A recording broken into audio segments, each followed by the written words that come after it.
Hey everyone, and welcome to Love Hackers. You know us, your daily dose of dating advice. I'm Sophie Tanaka. I'm Alex Carter. And together, we're your guides to navigating the sometimes wild world of modern romance. Ready for today's deep dive? Always. Today, we're tackling a topic that's definitely got people talking. It's intriguing, for sure. Friends with benefits. That's right. FWB relationships.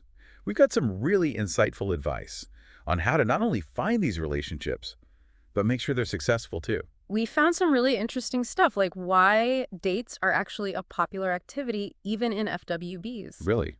I wouldn't have thought so. Yeah. And the psychology behind why some people are drawn to this type of arrangement in the first place. Okay, before we get ahead of ourselves, let's start with the basics. Sure. How do we even define a friends with benefits relationship? I mean, where's the line between a casual hookup and a full-blown relationship? There's a lot of gray area. Yeah, you're right. It's this interesting middle ground. But essentially, it's a connection where you genuinely enjoy someone's company. So you like hanging out. Yeah, going out, having fun together. And obviously, there's a sexual aspect to it, too. Okay. But it's more than a quick fling then. There's an actual friendship element in the mix.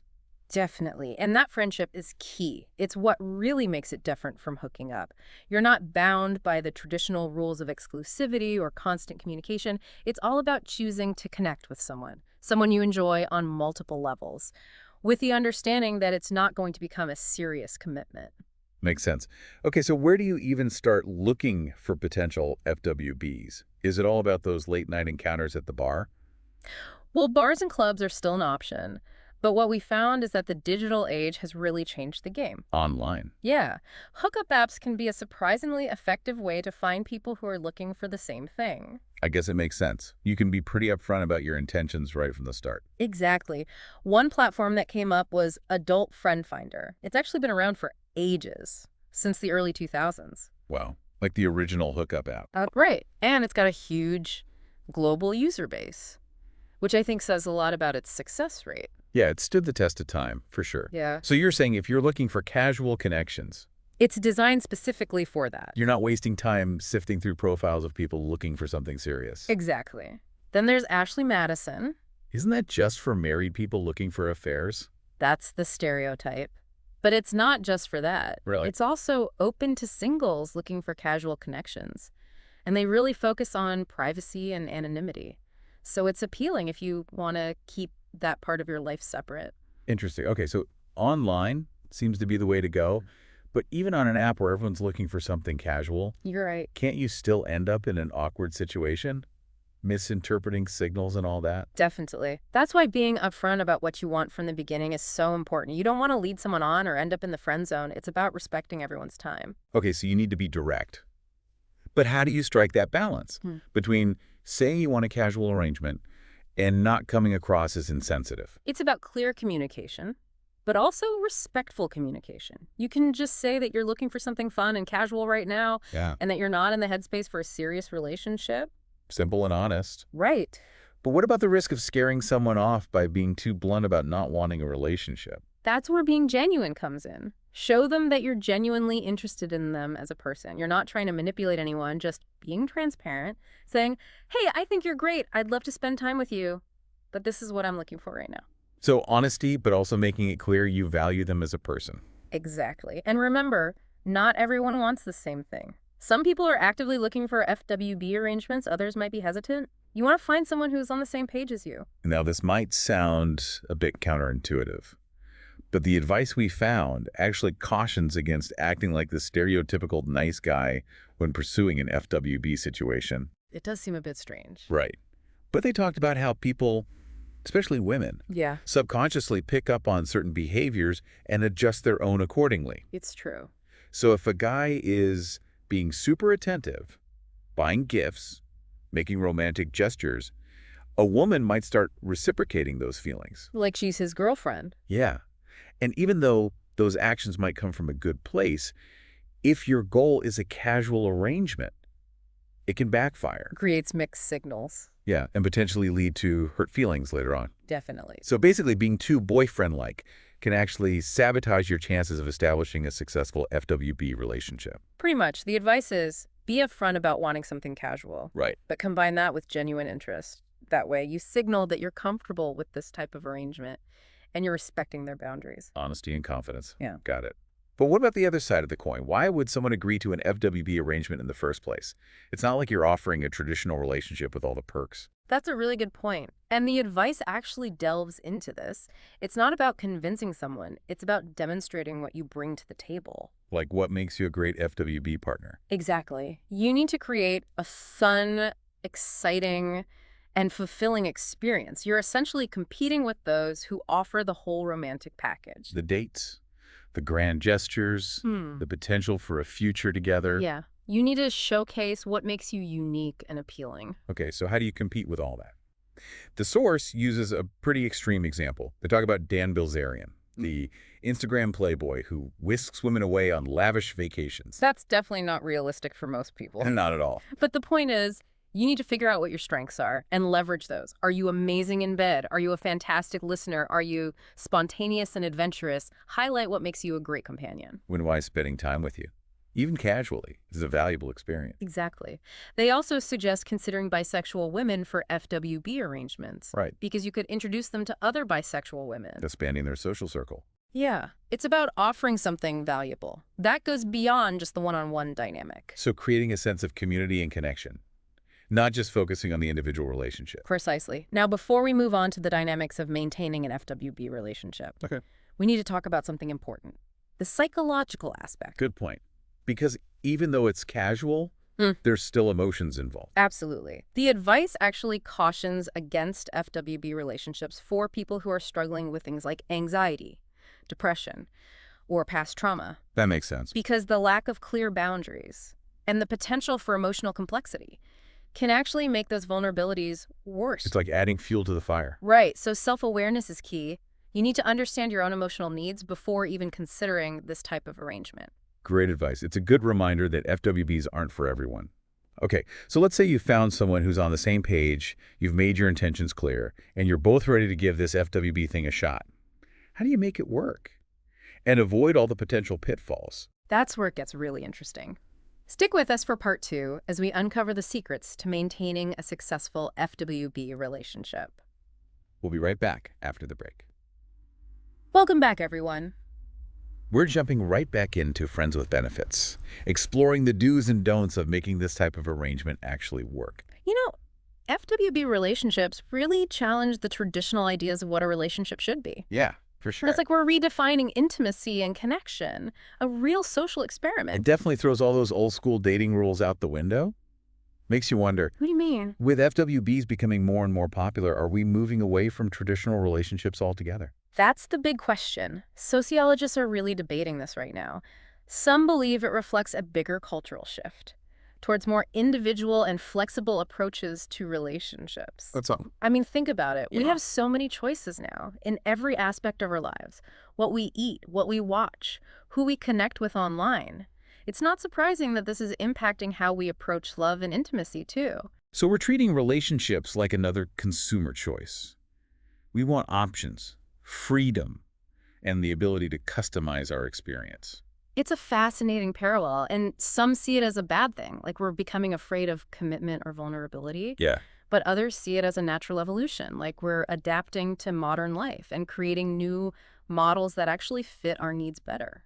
I can see both sides. Yeah. For some people, FWBs might be a way to experience intimacy and connection, but without all the baggage of a traditional relationship. Exactly. Maybe they're focused on their careers. Or the personal growth. Yeah, or just enjoying being independent. Exactly. It's about having the freedom to explore what you need and want without the pressure of societal expectations or the fear of missing out. And let's not forget the potential for personal growth. These experiences can teach you a lot about yourself. Oh, absolutely. It can be like a crash course in communication. Yeah. Boundaries, understanding what you truly value in a partner. That's a great point.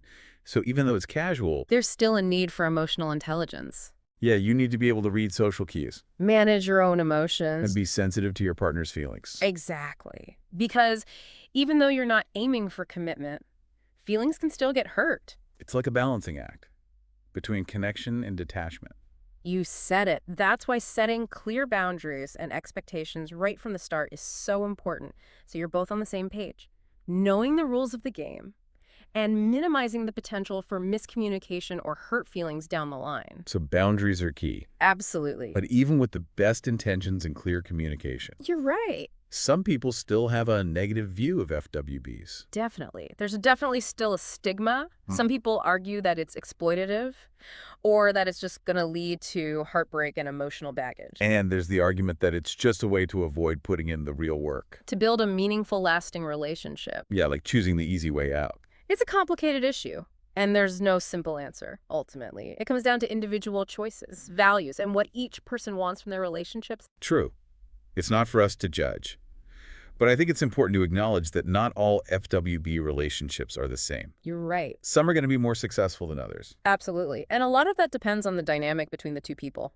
So if they're already good friends, With a strong foundation of trust and respect, they're more likely to make it work. exactly, that friendship creates a safety net, a sense of familiarity and understanding, which can be crucial when things get a bit rocky. Makes sense. Whereas if the connection is purely physical Without any real substance, or shared values, it's probably going to fizzle out or cause drama. right. It's like building a house on sand versus solid ground. The foundation is key. Absolutely. Another crucial factor is emotional maturity. That makes sense. Because with FWBs, You need self-awareness the ability to regulate your emotions. and open, honest communication, If one or both partners are prone to jealousy or insecurity, or have trouble setting boundaries. an FWB arrangement is probably not a good idea. Yeah. It's like mixing oil and water. It's not going to work. So self-awareness and understanding your own emotional needs are essential. Absolutely. Both people need to be totally honest with themselves about what they want and what they're comfortable with. No pretending or trying to please the other person at the expense of your own well-being. No games. No pretending to be okay with something you're not. Exactly. If you're secretly hoping for something more serious, FWB is just going to lead to disappointment. So it's all about self-awareness, Yeah. honesty, and managing expectations. Yes. You need to be clear about what you want. And be ready to walk away if things start to feel unhealthy or one-sided. Couldn't have said it better myself. Now I want to switch gears a bit and talk about something we often forget when we discuss FWBs. The impact these relationships can have on our views about love, dating, and commitment in general.